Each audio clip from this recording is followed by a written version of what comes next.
अस्सलाम वालेकुम प्यारे दोस्तों, आज का हमारा टॉपिक है द फाइट फॉर कुरान। ये एक ऐसा मौजू है जो सिर्फ एक किताब का जिक्र नहीं बल्कि अल्लाह के कलाम का दिफा, उसकी हिफाजत और उस पर होने वाली जंग का एक रोशन चैप्टर है। कुरान वो किताब है जो ना सिर्फ इंसानियत को हदायत देती है बल्कि हर दौर में इसको मिटाने या तब्दील करने की कोशिश हुई। मगर अल्लाह ने वादा किया है, अल्लाह फरमाता है, हमने ही इस कुरान को नाजिल किया है और हम ही इसकी हिफाजत करेंगे।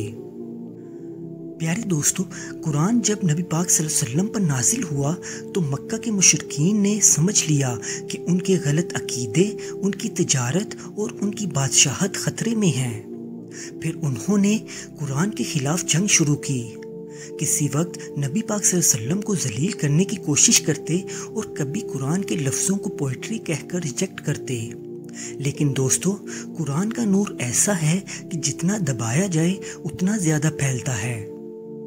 शुरुआत में मुशरिकीन कुरान की तिलावत सुनकर हैरान होते, लेकिन गुस्से में भी आ जाते और वो कहते थे कि इस कुरान को मत सुनो, जब ये पढ़कर सुनाए तो शोर मचाओ ताकि इसका असर लोगों पर ना हो। लेकिन उनके शोर शराबे के बावजूद कुरान दिलों में उतरता रहा। जब इस्लाम मजबूत हुआ, कुरान को गलत तौर पर समझने के लिए मुनाफिकीन और यहूदियों ने भी कोशिश की, मगर हर दफ़ा कुरान का जवाब कुरान ने ही दिया।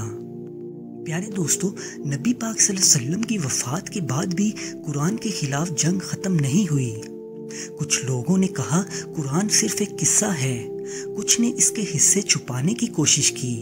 हज़रत अबू बकर सिद्दीक़ रज़ियल्लाहु तआला अन्हु के दौर में जब जंगे यमामा में बहुत सारे हाफिज शहीद हुए तो कुरान को एक किताब की शक्ल में जमा करना पड़ा। ये कुरान की हिफाजत की सबसे बड़ी हिकमत अमली थी।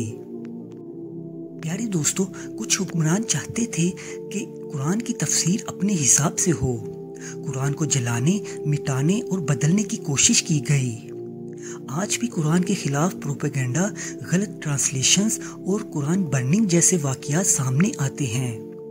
मगर याद रखें, कुरान एक ऐसी किताब है जिसकी हिफाजत का अल्लाह ने खुद वादा किया।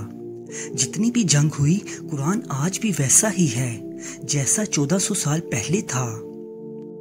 प्यारे दोस्तों, कुरान की जंग अब सिर्फ तलवारों से नहीं बल्कि सोच, मीडिया और अकीदे से लड़ी जा रही है।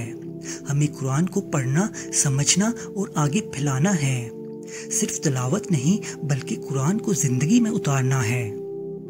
प्यारे दोस्तों, द फाइट फॉर कुरान असल में हक और बातिल का मुकाबला है जो हमेशा से चल रहा है और क़यामत तक चलता रहेगा।